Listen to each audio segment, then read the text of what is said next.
నమస్తే, welcome to mega debate. నేను సిరాజ్. మొత్తం మీద తెలంగాణలో పంచాయతీ ఎన్నికలకు, స్థానిక సంస్థల ఎన్నికలకు సంబంధించి పూర్తి స్థాయిలో షెడ్యూల్ వచ్చిన తర్వాత నామినేషన్ల పర్వం కొనసాగుతున్నటువంటి నేపథ్యంలో రోజుకొక చిత్ర విచిత్రమైనటువంటి సంఘటనలన్నీ కూడా తెలంగాణలో కనబడుతున్నాయి. పంచాయతీ ఎన్నికల రోజుల్లో పూర్తి స్థాయిలో రోజుకొక తెర మీదకి కొత్త వివాదాలతో ఒకవైపు అధికార ప్రతిపక్షాలకి మధ్య విమర్శనాస్త్రాలుగా మారుతున్నాయి. ఒకసారి మనం చరిత్రలో చూసుకున్న మౌర్యుల కాలంలో, గుప్తుల కాలంలో, మొఘలుల కాలంలో అప్పుడు కూడా చిన్న కుండలు పెట్టేసి, చోళుల కాలంలో అప్పుడు వచ్చి ఒక తాటాకు ఆకుల మీద పూర్తి స్థాయిలో తమ యొక్క పేరును లిఖించేసి దాంట్లో వేసేసి ఓటు వేసేటువంటి పద్ధతి, ప్రజాస్వామ్యంలో ఉన్నటువంటి పద్ధతి చాలా స్పష్టంగా కనిపిస్తూ ఉండేది. కానీ ఇప్పుడు ఉన్నటువంటి పరిస్థితిలో ఏకగ్రీవాలు అనేటువంటి ఇష్యూ తెర మీదకి వస్తుంది.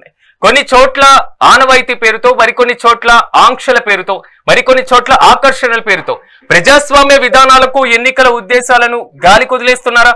కొన్ని చోట్ల అధికార పార్టీకి సంబంధించినటువంటి నేతలు నామినేషన్లు వేయడానికి వచ్చినటువంటి ప్రతిపక్ష నేతల్ని అడ్డుకుంటున్నారు, కిడ్నాప్లు జరుగుతున్నాయి, బెదిరింపులు జరుగుతున్నాయి అనేటువంటి ఇష్యూ కూడా తెర మీదకి వస్తుంది. ఈ నేపథ్యంలో కొన్ని చోట్ల పార్టీలకు సంబంధించినటువంటి అభ్యర్థులు కాకుండా స్వతంత్ర అభ్యర్థులు నామినేషన్ ప్రక్రియలో పెళ్లిళ్లు చేసుకుంటున్నారు, భార్యల్ని కల్పించాలి అనేసి భర్తలు ఏడుస్తున్నారు ఓటర్ల దగ్గరకు వచ్చేసి. ఈ చిత్ర విచిత్రమైనటువంటి ఘటనలు, వేలం పాటల ఘటనలు ఇలా ఒకటి కాదు, రెండు కాదు, లిటిల్ రిపబ్లిక్స్ అంటారు, అంటే చిన్న గణతంత్ర వ్యవస్థలు. ఇక్కడ మాత్రం చిత్ర విచిత్రమైనటువంటి ఘటనలు జరుగుతున్నాయి. ఇదే అంశానికి సంబంధించి మనం డిబేట్ ని ప్రారంభిద్దాం. నాతో పాటు ప్యానెల్లో పార్టిసిపేట్ చేస్తున్నారు మోహన్ గారు, రాజకీయ విశ్లేషకులు, అదేవిధంగా తోట రాములు గారు, బీఆర్ఎస్ పార్టీ నాయకులు, అదేవిధంగా డాక్టర్ శివకుమార్ గారు, కాంగ్రెస్ పార్టీ నాయకులు, జితేంద్ర గారు, బీజేపీ పార్టీ నాయకులు. అందరికీ నమస్కారం అండి. ఎస్ మోహన్ గారు, మీతో నేను ప్రారంభిస్తాను. సో ప్రజాస్వామ్యానికి పట్టుకొమ్మలుగా మాట్లాడుకుంటూ ఉంటాం గ్రామ స్వరాజ్యాలకి సంబంధించినటువంటి అంశం. సో ఏకగ్రీవంగా పూర్తి స్థాయిలో ఎన్నికల ద్వారా కాకుండా ఏకగ్రీవం అనేటువంటి అంశం ప్రెజెంట్ అసలు ప్రజాస్వామ్యబద్ధమైన, సో అది అవసరం అంటారా? సో ఇప్పుడు ఏకగ్రీవాల దిశగా అడుగులు వేస్తున్నటువంటి పరిస్థితి కనబడుతుంది. ప్రజాస్వామ్య విధానాలు, ఎన్నికలు అనేటువంటిది ఎక్కడ కనబడట్లేదు. సో ఇది ఎంతవరకు సబబు అంటారు? ఏంటంటే నిజంగా చెప్పాలంటే ఏకగ్రీవాలకు nobody is against it sir. ఎందుకంటే గతంలో కనుక మనం చూసినట్టయితే ఆ గ్రామంలో ఉన్నటువంటి యొక్క మంచి వార్డును, అంటే గతంలో ఆ గ్రామానికి సేవలు చేసినటువంటి యొక్క వార్డును సర్పంచులుగా ఎన్నుకునేవాళ్ళు. ఆ రకమైనటువంటి యొక్క పద్ధతి కనుక ఉన్నట్టయితే మంచిదే. నిజంగా వాళ్ళకి గ్రామం మీద ఇంట్రెస్ట్ ఉండి గ్రామాన్ని అభివృద్ధి చేయగలిగినటువంటి యొక్క సత్తా వాళ్ళకు ఉంది అనేటువంటి యొక్క వార్డును ఏకగ్రీవంగా ఎన్నుకోవడం అనేది తప్పేం లేదు. ఇది కొత్త కాన్సెప్ట్ కూడా కాదు. గతంలో కూడా మనం ఈ అంశానికి సంబంధించినటువంటి సమాచారం మనకు ఉంది. ఉమ్మడి ఆంధ్రప్రదేశ్ లో కనుక తీసుకున్నట్టయితే 7.5% ఏకగ్రీవాలు జరిగాయి. తర్వాత తెలంగాణ రాష్ట్రం అనేది వచ్చిన తర్వాత 17% ఏకగ్రీవంగా ఎన్నికలు అనేవి జరిగాయి. ఇక్కడ గమనించాల్సినటువంటి యొక్క అంశం ఏంటంటే, ఇప్పుడు ఈ చర్చ ఏదైతే జరుగుతుందో ఏకగ్రీవాల గురించి, ఇది నిజానికి ఏకగ్రీవాలు కావండి. వీళ్ళు ప్రజాస్వామ్యాన్ని ధనస్వామ్యంగా మారుస్తున్నారు. ఇది దురదృష్టకరమైనటువంటి యొక్క అంశం. ఈ వాళ్ళకు దగ్గర ఉన్నటువంటి యొక్క డబ్బుతో ఎన్నికల్లో సర్పంచ్ పదవులు లేకపోతే మెంబర్స్ పదవులు కొనుక్కోవాలనేటువంటి ప్రయత్నాలు చేస్తున్నారు. ఇది సరైనటువంటి యొక్క విధానం కాదు. ఎందుకంటే ఒక్కసారి గమనించాల్సినటువంటి విషయం ఏంటంటే, ఎట్టి పరిస్థితుల్లోనూ ప్రజాస్వామ్యంలో ఈ ఆక్షనింగ్ అనేది ఏ రకంగానూ కూడా సమర్థనీయమైనటువంటి యొక్క అంశం కాదు. దీనివల్ల అనేక నష్టాలు జరిగేటువంటి యొక్క అవకాశం ఉంది. ఇక్కడ గమనార్హమైనటువంటి విషయం ఏంటంటే, ఆల్రెడీ మనకు తెలుసు, ఇప్పుడు ఎమ్మెల్యే, ఎంపీగా ఒక సామాన్యమైనటువంటి ఒక వ్యక్తి పోటీ చేయలేని పరిస్థితిలో ఉన్నాడు. అదే పరిస్థితి ఇప్పుడు గ్రామ పంచాయతీ ఎలక్షన్ లో కూడా రాబోతుంది. ఎందుకంటే ఈ రకంగా 50 లక్షలు, కొన్ని చోట్ల అయితే మీరు సర్ప్రైజ్లో ఈ నగరాలకు లేకపోతే పట్టణాలకు దగ్గర ఉన్నటువంటి యొక్క మేజర్ గ్రామ పంచాయతీలు ఏవైతే ఉన్నాయో అక్కడ ₹1 కోటి దాకా కూడా వాళ్ళు ఇవ్వడానికి రెడీగా ఉన్నారు. ఈ పరిణామాల వల్ల ఏమవుతుందంటే, బీదవాళ్ళు అనేవాళ్ళు రాజకీయాల్లోకి రాకుండా పోయేటువంటి యొక్క అవకాశం అనేది ఉంది. ఇది గమనార్హమైన విషయం. సెకండ్ ఆస్పెక్ట్ ఏంటంటే, మనం అందరూ గుర్తుపెట్టుకోవాల్సింది, గుడికో బడికో మేము డబ్బులు ఇస్తామని చెప్తున్నారు. గుడికి బడికి ఎవరు డబ్బులు ఇవ్వాల్సినటువంటి అవసరం లేదండి. బళ్ళ నిర్మాణానికి సంబంధించి ప్రభుత్వం చర్యలు తీసుకుంటుంది, ప్రభుత్వం దగ్గర డబ్బులు ఉన్నాయి. ఇంకొక ముఖ్యమైనటువంటి విషయం ఏంటంటే, ఒకటి మనం గుర్తుపెట్టుకోవాల్సింది ఏంటంటే, ఈ పొలిటికల్ పార్టీస్, అసలు నిజంగా చెప్పాలంటే ఇంకొక అంశం, మీరు మీ ఇంట్రొడక్షన్ లో ఏం చెప్పారంటే పొలిటికల్ పార్టీస్ అన్నారు. ఈ పంచాయతీ ఎలక్షన్ లో పార్టీలకు అతీతంగా జరగాల్సినటువంటి అవసరం ఉంది సార్. ఈ పార్టీ సింబల్స్ తో జరగవు. ఈ పంచాయతీ ఎలక్షన్స్ అనేది పార్టీ సింబల్స్ జరగవు. తర్వాత ఇంకోటి ఏంటంటే, డబ్బు పెట్టి ఎన్నికల్లో గెలిచినటువంటి యొక్క వాళ్ళ దృష్టి ఎంతసేపు కూడా తిరిగి ఆ డబ్బు సంపాదించుకోవాలి అటువంటి అంశం మీదే ఉంటుంది తప్ప గ్రామానికి సేవ చేద్దాము అనేటువంటి దీనిపైన ఉండదు. కాబట్టి ఏ రకంగా చూసినా కూడా మనం ఈ ఆప్షన్ అనేది సమర్థనీయం కాదు. మీరు ఇందాక చెప్పినట్టుగా రకరకాలైనటువంటి యొక్క పరిస్థితులు మనం చూస్తున్నాం. దురదృష్టకరమైనటువంటి అంశం ఏంటంటే ప్రభుత్వం కూడా దీన్ని సమర్థిస్తున్నట్టుగా మనకు కనిపిస్తుంది.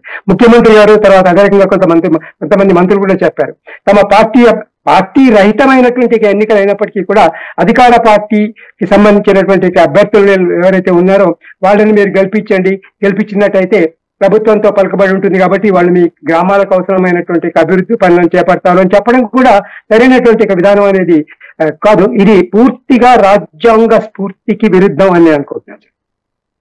ఒకప్పుడు ఒక పంచాయతీలో ఏకగ్రీవం జరిగితే ప్రభుత్వమే ఒక 5 నుంచి 10 లక్షల రూపాయలు ఇచ్చేది ఆ గ్రామ అభివృద్ధి కోసం. కానీ ఇప్పుడు ఉన్నటువంటి పరిస్థితుల్లో అంత ఏకగ్రీవం అయ్యేటువంటి ఆదర్శపరమైనటువంటి వ్యక్తులు ప్రతినిధులు ఉన్నారంటారా? సార్ యాక్చువల్ నిజంగా మీరు చెప్పినట్టు అంటే గతంలోనే కాదు ఇప్పుడు కూడా గ్రామ పంచాయతీ యొక్క సంఖ్యను బట్టి దాని యొక్క సైజును బట్టి 5,000, 15,000, 20,000 ఇవ్వడం అనేది జరుగుతుంది.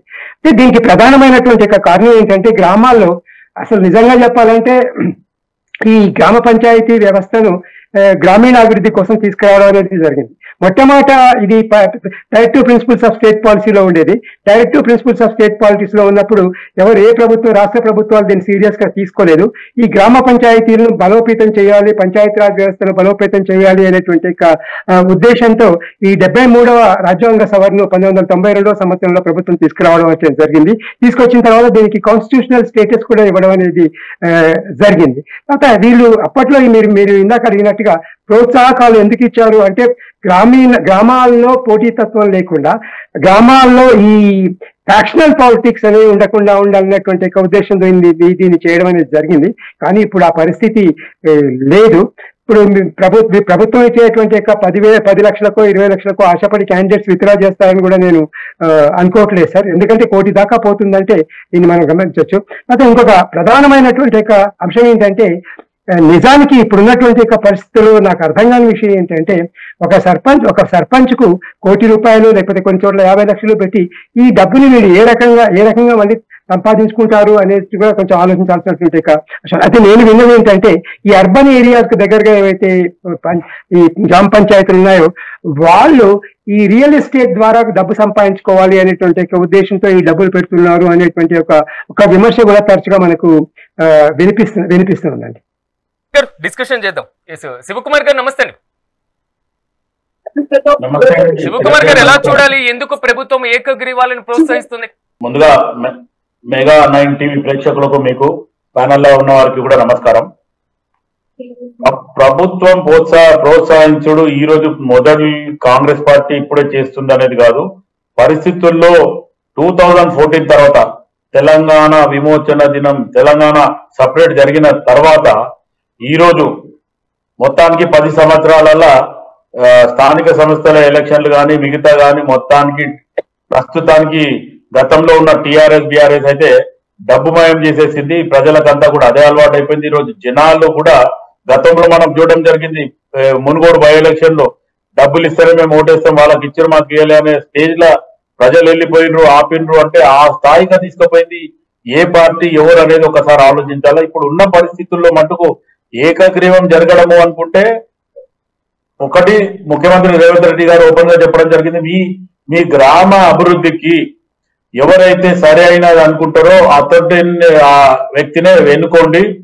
మామూలుగా మళ్ళీ రేపు గ్రామంలో అభివృద్ధి చేయని వ్యక్తిని ఎన్నుకుంటే రేపు ఇబ్బంది జరుగుతుంది అనే రకంగా కూడా ముఖ్యమంత్రి రేవంత్ రెడ్డి గారు చెప్పడం జరిగింది. ఆ ప్రజలలో ఎక్కడ మాట్లాడినా ఇప్పుడు లోకల్ గా సర్పంచ్ ఏదైతే నామినేషన్ 2వ విడత కూడా బహుశా ఇవ్వాలని అనుకుంటా కదా లాస్ట్ డేట్. శివకుమార్ గారు చెప్పండి. ఈ రోజే కదా లాస్ట్ డేట్, 2వ విడత. అవునవును. అయితే ఆ రకంగా ఆలోచిస్తుంటే ప్రజలలో కూడా మార్పు రావాలా శ్రీరాజ్ గారు. ఇప్పుడు ఇంతకుముందు బహుశా ఆయన పద్మారావు, ఆయన పేరు మోహన్ గారు అండి, మోహన్ రావు గారు.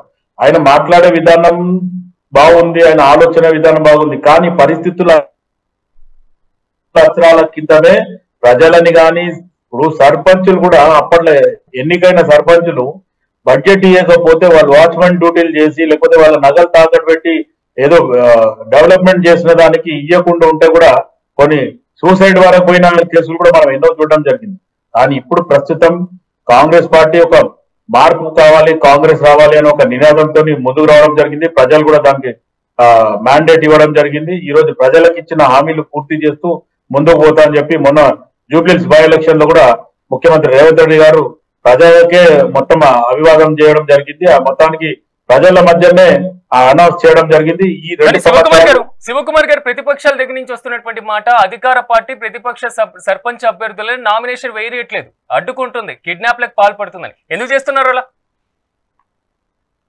సిరాజ్ గారు, ఆపోజిషన్ పార్టీ అంటేనే కాంగ్రెస్ పార్టీ మీద నెపం వేయడము, లేకపోతే కాంగ్రెస్ పార్టీని బద్నాం చేయడం, లేకపోతే కాంగ్రెస్ ఎక్కడన్నా నిజంగా కూడా నామినేషన్ వెయ్యకుండా ఆపుతుండ్రు అంటే, ఇప్పుడు నో డౌట్ ఇక్కడ పార్టీల జెండాలు కానీ లేకపోతే పార్టీ గుర్తింపులు ఉండవు, నేను కూడా దానికి ఒప్పుకుంటా.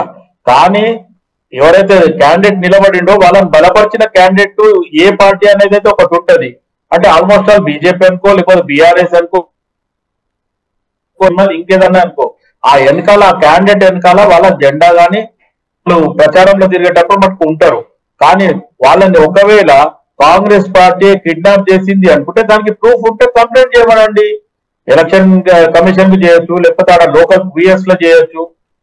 ఎందుకు మరి అంటే ఖాళీ ఒక మాట మాట్లాడి ఎందుకు వదిలేస్తుంటారు? వాళ్ళ మాట ఫలానా పార్టీ ఎత్తపోయిందంటే రుజువులతో చూపించమని చెప్పండి. కాంగ్రెస్ పార్టీ చేస్తుంది, కాంగ్రెస్ పార్టీ అధికారంలో ఉంది కాబట్టి చేస్తుంది అంటే నిజంగా కూడా కాంగ్రెస్ పార్టీ చేస్తే చెప్పమని చెప్పండి. దానికి ప్రూఫ్ అయితే కావాలి కదా, ఆ ప్రూఫ్ ఇచ్చి కంప్లైంట్ చేయమని చెప్పండి. ఎవరు ఆపుతలేరు దానికి.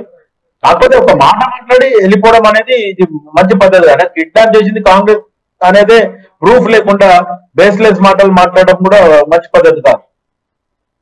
ఓకే, జితేందర్ గారు నమస్తే అండి. నమస్కారం అండి.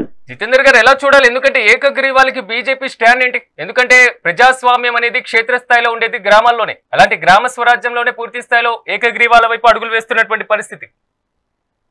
అసలు ఏకగ్రీవానికి అనేది ఏకగ్రీవం చేస్తే తప్పేంటిది ఒప్పేంటి ఏంటి అనేది పక్కకు పెడితే, అసలు మనది ఒక డెమోక్రటిక్ కంట్రీ. ఇందులో ఏ లీడర్ అయినా కూడా ఎలెక్ట్ అయి ఉంటేనే దాని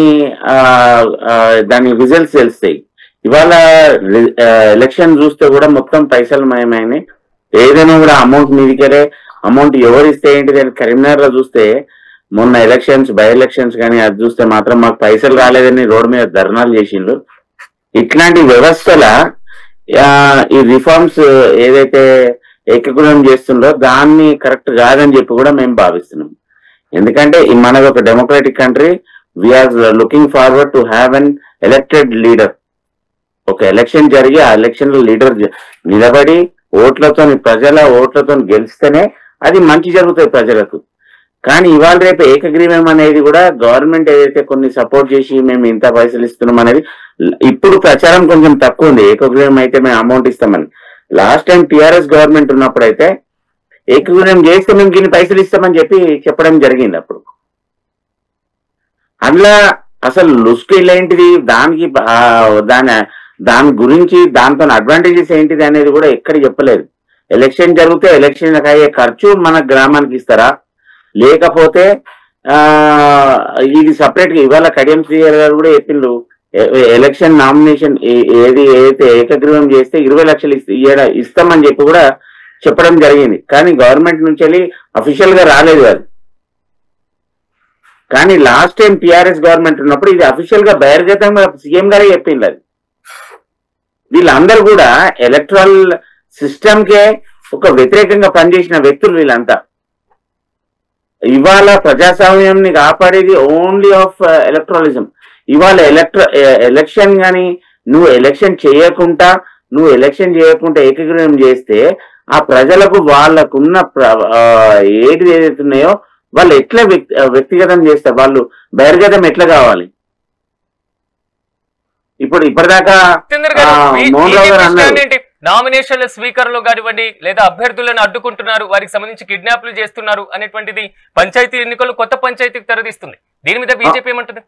బీజేపీ ఖచ్చితంగా ఇదంతా కాంగ్రెస్ ఒక వ్యూహంగా ముంగటోళ్ళు నామినేషన్ చేయొద్దని చెప్పి కూడా వాళ్ళ బలగము వాళ్ళ అన్ని కూడా యూజ్ చేసుకుంటా ప్రజలని భయభ్రాంతులు చేసుకుంటా వాళ్ళని కిడ్నాప్ చేసుకుంటా మీరు గిట్లా నామినేషన్ వేస్తే మంచిగా ఉండదని చెప్పి కూడా అట్లాంటి మళ్ళా మనం ఒక 50 ఏళ్ళకు వెనక పోయే ప్రయత్నం ఇవాళ కాంగ్రెస్ చేస్తుందని చెప్పి కూడా నేను భావిస్తున్నాను. ఎందుకంటే ఇవన్నీ కాంగ్రెస్ చూడాలి. ఎందుకంటే ఇవాళ ఎలక్షన్ జరిగేటప్పుడు పీస్ఫుల్ గా ఎవరైతే ముంగటికి వస్తుందో వాళ్ళందరికి కూడా ఇవాళ ఊరు అనేది చాలా చిన్నది సార్. 2000 ఓట్లు ఉన్న గ్రామం కూడా ఉన్నాయి, 1000 ఓట్లు కూడా ఉన్న గ్రామాలు ఉన్నాయి, 20,000 ఓట్లు ఉన్న గ్రామాలు కూడా ఉన్నాయి.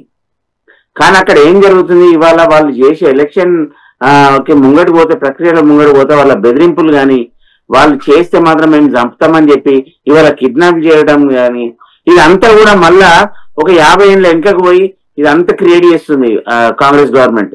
వాళ్ళు ఎట్లయితే అనాదిలో చేసిందో సేమ్ అదే విధంగా మళ్ళీ ఇక్కడ కొనసాగిస్తామని చెప్పి కూడా చేస్తున్నది కరెక్ట్ కాదని కూడా మేము భావిస్తున్నాం. ఎందుకంటే ఇవాళ ఎలక్షన్ అనేది ఒక ప్రజల అభిష్టం మేరకు ఇవాళ పైసలు పంచకుండా మీరు ఆపే ప్రయత్నం చేయాలి గవర్నమెంట్. మొత్తం మీద ప్రజాస్వామ్యానికి పట్టుకొమ్మలుగా ఉండాల్సినటువంటి పంచాయతీల్లో ఎన్నికల తీరు, ఏకగ్రీవాలు, మరి ముఖ్యంగా నామినేషన్లలో ఎదురవుతున్నటువంటి సమస్యలు, ప్రతిపక్షాల ఆరోపణలు, ఇదే అంశానికి సంబంధించి మనం డిబేట్ ని కంటిన్యూ చేద్దాం. ఎస్ మోహన్ రావు గారు, ఓవరాల్ గా మాత్రం ఒకప్పుడు ఎన్నికలు జరుగుతున్నాయంటే పూర్తి స్థాయిలో ఎలక్షన్ మేనిఫెస్టో ఉండేది. ఒకవేళ గెలిస్తే మాత్రం పూర్తి స్థాయిలో ఇలాంటి కార్యక్రమాలతో మేము ముందుకు వెళ్తామనేసి పూర్తి స్థాయిలో గ్రామ సభల్లో కూడా అనౌన్స్ చేసేటువంటి పరిస్థితులు ఉండేవి. కానీ ఇప్పుడు మొత్తం కూడా వేలంపాట సిస్టమ్ వస్తున్నటువంటి పరిస్థితి ఏంటి, వేలంపాటలో కూడా అభ్యర్థులను పూర్తి స్థాయిలో ఏకగ్రీవంగా చేస్తున్నటువంటి సిచ్యువేషన్ ఎలా చూడాలంటారు దీన్ని? ఇక్కడ ఇందాక నేను చెప్పడం మర్చిపోయాను మీకు. మనం ఇందాక దీనికి ఈ డిబేట్ గురించి మాట్లాడుతున్నప్పుడు ఏమనుకున్నాం అంటే గవర్నమెంట్ తరఫున ప్రోత్సాహకాలు ఇస్తుంది అని చెప్పుకున్నాం. యాక్చువల్ గా జరిగింది ఏంటంటే బీఆర్ఎస్ ప్రభుత్వం హయాంలో వీళ్ళు చిన్న గ్రామ పంచాయతీలకు 10 లక్షలు, పెద్ద గ్రామ పంచాయతీలకు 15 లక్షలు ఇస్తామని చెప్పారు. కానీ ఏ గ్రామ పంచాయతీ కూడా ఏకగ్రీవమైన చోట డబ్బులు ఎవరు ఏమీ ఇవ్వలేదు సార్. తర్వాత ఇంకొక విషయం ఏంటంటే ఈ ఖమ్మం జిల్లాలో తుమ్మల నాగేశ్వరరావు గారు కూడా ఏకగ్రీవాలు చేసినట్టయితే మేము డబ్బులు ఇస్తామని చెప్పారు. తర్వాత మీరు అడిగిన ప్రశ్నకు సమాధానం ఏంటంటే నిజంగా చెప్పాలంటే ఇప్పుడు మనకి 73rd 74th అమెండ్మెంట్ ప్రకారం ఈ ఎన్నికలను సజావుగా నిర్వహించాల్సినటువంటి యొక్క బాధ్యత అనేది స్టేట్ ఎలక్షన్ కమిషన్ పైన ఉంది. అంటే అంటే మనకున్నటువంటి యొక్క సమాచారం ప్రకారం అసలు ఈ ఏకగ్రీవ ప్రక్రియ అనేది సజావుగా జరుగుతుందా లేకపోతే బలవంతంగా జరుగుతుందా అంటే మనకు ఉన్నటువంటి సమాచారం ప్రకారం మనకు పత్రికల్లో వస్తున్నటువంటి వార్తలు కనుక చూసినట్టయితే ఈ అభ్యర్థులు ఎవరైతే ఉన్నారో కొంతమంది ఇన్ఫ్లుయెన్స్ ఉన్నటువంటి అభ్యర్థులు సామధాన భేద దండోపాయాలను ఉపయోగించి తమకు పోటీ చేస్తున్నటువంటి అభ్యర్థులను పోటీ నుంచి తప్పించి డబ్బులు పెట్టి సీట్లు కొనాలి అని సర్పంచ్ పదవులు లేకపోతే వార్డు మెంబర్ పదవులు కొనాలనేటువంటి ఉద్దేశంతో ఉన్నట్టుగా చాలా స్పష్టంగా మనకు తెలుస్తుంది. అంటే ఇక్కడ ఈ ఇందాక కూడా మీరు ఒక ప్రశ్న అడిగారు, ఈ పొరపాట్లు జరిగితే కిడ్నాప్లు జరిగితే దీన్ని ఎందుకు ఆపలేదు అని. నేను ఖచ్చితంగా ఆపొచ్చండి.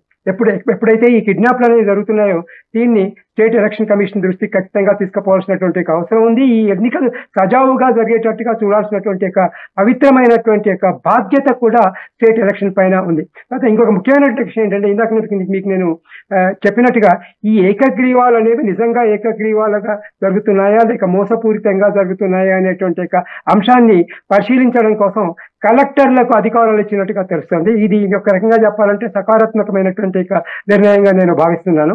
ఆ జిల్లాల కలెక్టర్లు ఈ ఏకగ్రీవాలు ఎక్కడెక్కడైతే జరుగుతున్నాయో దాని మీద విచారణ జరిపి నిజంగానే ఇది ఏకగ్రీవంగా జరిగింది అంటే ఆ అభ్యర్థులు ఎన్నికైనట్టుగా ప్రకటించాలి. లేని పక్షంలో ఆ ఏకగ్రీవాన్ని రద్దు చేసి ఇక్కడ ఎలక్షన్ జరిపించాల్సినటువంటి అవసరం ఉంది సార్. గారు ప్రతిపక్షాలు చెప్తున్నట్లుగా కొన్ని చోట్ల నామినేషన్లను అడ్డగిస్తున్నారు, కిడ్నాప్లు చేస్తున్నారు అనేటువంటి అంశం. కానీ అధికార పక్షం మాత్రం ప్రెజెంట్ జరుగుతున్నటువంటి ఎన్నికల్లో మేము ఎక్కడ ఇలాంటి అంశాలకి సమస్యలకి ఎక్కడ తావు లేదనేటువంటిది ప్రధానంగా చెప్తున్నటువంటి మాట. అంటే ఈ ఇష్యూ ఎలా చూడాలంటారు? ఎందుకంటే ప్రజల్లో గందరగోళం ఉన్నటువంటి పరిస్థితి ఉంటుంది. జనరల్ గా ఏముందంటే ఒక ప్రధానమైనటువంటి అంశం ఏంటంటే ఏ ఎన్నికల్లో అయినా కూడా మనం మర్చిపోరాని విషయం ఏంటంటే రూలింగ్ పార్టీకి ఎప్పుడు కూడా ఎలక్షన్స్ అడ్వాంటేజ్ గా ఉంటాయి, ఖచ్చితంగా అడ్వాంటేజ్ గా ఉంటాయి. కాకపోతే ఇంకోటి ఏంటంటే ఈ రోజుల్లో నిజంగా కనుక కిడ్నాప్ జరిగిందంటే ఖచ్చితంగా వాళ్ళు పోలీస్ స్టేషన్కి వెళ్ళొచ్చు, ఎఫ్ఐఆర్ ఫైల్ చేయొచ్చు, అందులో తప్పేమి లేదు. కాకపోతే ఒకటేంటంటే ప్రతిపక్షాలు అధికార పక్షాలు ప్రతిపక్షాన్ని విమర్శించడం అనేది సర్వసాధారణంగా జరిగేటువంటి విషయం. అందుకని మీకు నేను ఇందాక చెప్పాను, వీళ్ళు ఒకవేళ నిజంగా కనుక అధికార పక్షం అనేది ఈ రకమైనటువంటి చర్యలకు పాల్పడుతుంది అనుకున్నప్పుడు వాళ్ళు డిస్ట్రిక్ట్ సూపరింటెండెంట్ దృష్టికి తీసుకెళ్లొచ్చు, లేకపోతే స్టేట్ ఎలక్షన్ కమిషన్ అనేది కాన్స్టిట్యూషనల్ బాడీ, ఇది అటానమస్ బాడీ కాబట్టి దాని ఎలక్షన్ కమిషన్ దృష్టికి తీసుకెళ్లొచ్చు. కాబట్టి అనేక రకమైనటువంటి ఉన్నాయి. ఇది పార్టీ మళ్ళీ మీకు నేను చెప్తున్నాను, ఈ ఎన్నికలు అనేవి పార్టీ పరమైనటువంటి యొక్క ఎన్నికలు కావు. కాకపోతే దురదృష్టవశాత్తు ఈ రాజకీయ పార్టీలు ఏవైతే ఉన్నాయో తమ స్వలాభం కోసం వీటికి పార్టీ రంగును పూయడం అనేది జరుగుతుంది. ఇది సరైనటువంటి విధానం. తర్వాత మీరు ఇంకొక విషయం చెప్పారు, ఎలక్షన్ మేనిఫెస్టో అనేది. ఇది చాలా అవసరం అని నేను అనుకుంటున్నాను. మీరు చాలా మంచి పాయింట్ కూడా అది. ఎందుకంటే అసలు ఒక వ్యక్తిని ఎన్నుకోవడానికంటే ముందు ఆ వ్యక్తి గ్రామానికి ఏం చేస్తాడు అనే విషయాన్ని గురించి ఆ గ్రామ ప్రజలకు ఆ వ్యక్తి తెలియజేయాల్సినటువంటి అవసరం చాలా ఉంది. మీరు ఇందాక చెప్పినట్టుగా ఒక గ్రామ సభ సమావేశాన్ని పిలిచి ఎవరైతే క్యాండిడేట్స్ ఎవరైతే ఎలక్షన్ లో పోటీ చేస్తున్నారో సర్పంచ్ కానీ వార్డులకు కానీ, ఒకవేళ వాళ్ళని ప్రజలు ఎందుకు వార్డు మెంబర్ గా కానీ లేకపోతే సర్పంచ్ గా కానీ ఎన్నుకోవాలి, ఒకవేళ వాళ్ళని ఎన్నుకోవడం వల్ల ఆ గ్రామానికి జరిగేటువంటి యొక్క లాభం ఏంటి అనేటువంటి విషయాలను తెలియజేయాల్సినటువంటి యొక్క విధంగా కనుక మనం చేసినట్టయితే ఈ ఎన్నికల వల్ల మేలు జరుగుతుందని నేను అనుకుంటున్నాను. బీఆర్ఎస్ నాయకులు రాములు గారు జాయిన్ అయ్యారు. రాములు గారు నమస్తే అండి. నమస్కారం సార్. నమస్కారం రాములు గారు, స్థానిక సంస్థల ఎన్నికలు వచ్చి పూర్తి స్థాయిలో మీరైతే మమ్మల్ని అడ్డుకుంటున్నారు, ఎక్కడ నామినేషన్ ప్రక్రియకి మీరు పూర్తి స్థాయిలో సహకరించడం లేదు, ఇలాంటి అంశాలు ప్రధానంగా ప్రస్తావిస్తున్నారు. కానీ కాంగ్రెస్ పార్టీ దాంట్లో వాస్తవం లేదు అనేటువంటిది ప్రధానంగా చెప్తుంది. ఏమంటారు? అవును సార్, ముందుగా మేఘా టీ వారికి హృదయపూర్వక నమస్కారం సార్. వాస్తవం సార్, ఈ అధికార పార్టీ వాళ్ళు ఏంటంటే ఈ ఓటర్లను ఆకర్షించేందుకు కొత్త రకపు హామీలు ఇస్తున్నారు. మరికొందరు ఏకంగా బాండ్ పేపర్లపై హామీలు ఇస్తున్నారు. ఈ అధికార పార్టీ నాయకులు ముందుగా బీజేపీ పార్టీ నాయకులు 10 లక్షలు ఏకగ్రీవం అయితే 10 లక్షలు మేము ఇస్తామంటే అంతకంటే ఒక అడుగు ముందుకు వెళ్ళి కాంగ్రెస్ నాయకులు వారు కూడా మేము ఒక 20 లక్షలు ఇస్తాము ఏకగ్రీవంగా అయితే అని వారు కూడా అంటున్నారు. మరి సరే, ఇప్పుడు కొన్ని చోట్ల ఏంటంటే ఎన్నికలు సక్రమంగా జరగకుండా ఈ అధికార పార్టీ నాయకులు నామినేషన్ వేయకుండా అడ్డుకుంటున్నారు. ఇది వాస్తవంగా కరెక్ట్ కాదండి. నిన్న మొన్న మనం ఒక వార్త చూసినాం, వారిని కిడ్నాప్ చేసి కత్తులతో భయభ్రాంతులకు గురి చేసి చాలా అన్యాయం అండి. ప్రజాస్వామ్యంలో ప్రజలు ఎన్నుకోబడిన వ్యక్తులు ప్రజలు ఎన్నుకోవాలి తప్ప కానీ ఇలాంటి కక్షపూరితంగా అధికార పార్టీ అహంకారంతో వాస్తవంగా దుర్వినియోగం చేస్తున్నారు. ఇది చాలా మంచిది కాదని నా అభిప్రాయం అండి. కానీ పూర్తి స్థాయిలో అలాంటి సిచ్యువేషన్ ఉంటే మీరు ఎన్నికల సంఘానికి కంప్లైంట్ చేయొచ్చు కదా. ఇది కాంగ్రెస్ పార్టీ చెప్తున్నటువంటి మాట. సిరాజ్ గారు ఒక నిమిషం మాట్లాడొచ్చా? ఎస్ చెప్పండి. శివకుమార్ గారు, మోహన్ గారు చెప్పండి. ఇందాక బీఆర్ఎస్ నాయకులు కొన్ని విమర్శలు చేయడం అనేది జరిగింది. యాక్చువల్ గా నిజంగా జరిగింది ఏంటంటే బీఆర్ఎస్ పార్టీ అధికారంలో ఉన్నప్పుడు కాంగ్రెస్ వాళ్ళు కూడా బీఆర్ఎస్ మీద ఇదే రకమైనటువంటి విమర్శలు చేయడం అనేది జరిగింది. తర్వాత ఇంకా ప్రోత్సాహకాల గురించి మనం మాట్లాడినప్పుడు ఈ బీఆర్ఎస్ గవర్నమెంట్ అధికారంలో ఉన్నప్పుడు కూడా ఈ ప్రోత్సాహకాలను ప్రకటించడం అనేది జరిగింది. వాళ్ళు చిన్న గ్రామ పంచాయతీలకు 10 లక్షలు, పెద్ద గ్రామ పంచాయతీలకు 15 లక్షలు ఇస్తామని చెప్పడం అనేది జరిగింది. దాన్నే కాంగ్రెస్ వాళ్ళు ఈనాడు కాపీ కొట్టి చేస్తున్నారు. కాబట్టి అన్ని రాజకీయ పార్టీలు కూడా ఒకే రకమైన దీనిలోనే ఉంటాయని చెప్పొచ్చు మనం. రాములు గారు, అలాంటి అడ్డగించేటువంటి పరిస్థితులు ఉన్నప్పుడు రాష్ట్ర ఎన్నికల సంఘం ఉంది, రాజ్యాంగబద్ధమైనటువంటి సంస్థగా పనిచేయాల్సినటువంటి అవసరం ఉంటుంది. సో మీరు కంప్లైంట్ చేయొచ్చు కదా దానికి. అవునండి, తప్పకుండా అండి. ఇప్పుడు కూడా రాష్ట్ర ఎన్నికల సంఘం లేదా ఇప్పుడు మన భారతదేశ ఎన్నికల సంఘం కూడా ఇక్కడ జరిగినటువంటి పంచాయతీ ఎన్నికలను కూడా క్షుణ్ణంగా వారు పరిశీలిస్తున్నారు. సరైన సమయంలో సరిగ్గా వారు గుణపాఠం చెప్పడానికి కూడా మేము సిద్ధంగా ఉన్నాం. ఎందుకంటే మేము కంప్లైంట్ చేస్తానికి కూడా మేము సిద్ధంగా ఉన్నాం. ఎందుకంటే మేము ముందుగా మేము వాళ్ళ అధికారంలో ఉన్నటువంటి కాంగ్రెస్ నాయకులు ఏదైతే ఉన్నదో ఇలాంటి చిల్లర రాజకీయాలు చేయొద్దు అంట నేను. ఎందుకంటే ప్రజాస్వామ్యంలో ఎవరైనా కానీ పోటీ చేయొచ్చు, ఎక్కడైనా పోటీ చేయొచ్చు. అదే విధంగా ఈ రోజు మనం వేములవాడలో చూసుకుంటే ఒక మారుమూల ప్రాంతంలో ఉన్నటువంటి వారు కూడా జైల్లో ఉన్నా కానీ ఈ రోజు నామినేషన్ వేసినారని నేను పత్రికా ముఖంగా తెలుసుకున్నా, మీడియా ద్వారా మీ ద్వారా నేను తెలుసుకున్నా. ప్రజాస్వామ్యంలో ఎక్కడి నుంచి అయినా కానీ పోటీ చేసే హక్కు ఉన్నది. వారిని భయభ్రాంతులకు గురి చేసి మీకు ఈ విధంగా ఇస్తా, మీకు డబ్బులు ఇస్తా, మీరు ఊరుకోండి అనేది కరెక్ట్ కాదు. వారు ఒకవేళ ఇప్పుడు మనం చూస్తున్నాం ప్రజాస్వామ్యంలో ఓట్లేసి గెలిపించుకోవాలి తప్ప కానీ వారి కొన్ని జాగాల్లో మనం చూస్తున్నాం ఏది అర్రాస్ పెడుతున్నారు, యాక్షన్ వాడుతున్నారు. 10 లక్షలు అంటే ఒకటి 15 లక్షలు, ఒకటి 72 లక్షల దాకా కూడా వేనా అని మన పత్రికా ముఖంగా కూడా వింటున్నాం.